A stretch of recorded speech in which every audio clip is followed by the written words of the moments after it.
चंद्रपूर जिल्ह्यातील राजुरा नगर परिषदेच्या वार्ड क्रमांक 4चे भाजपचे नगरसेवक उमेदवार अमोल चिल्लावार यांचे वडील भाजप नेते पांडुरंग सावकर चिल्लावार यांचा एक व्हिडिओ व्हायरल झालाय, ज्यामध्ये ते मतदारांना 500 रुपयांच्या नोटा वाटताना दिसतात। या घटनेमुळे परिसरात खळबळ उडाली आहे।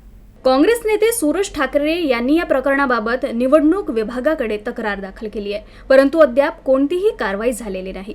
नागरिकांच्या मते पांडुरंग चिल्लावार यांच्या घरामागील अंगणातील मिल शेडमध्ये मतदारांना ते पैसे वाटत होते।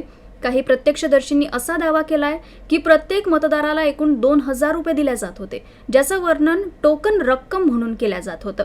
व्हायरल व्हिडिओमध्ये पांडुरंग चिल्लावार यांच्या हातात 500 रुपयांच्या नोटांचं बंडल स्पष्टपणे दिसतंय। पांडुरंग चिल्लावार यांचे पुत्र अमोल चिल्लावार आणि प्रीती रेकलवार हे एकाच प्रभागातून नगरसेवक पदासाठी निवडणूक लढवत असल्याचं वृत्त आहे।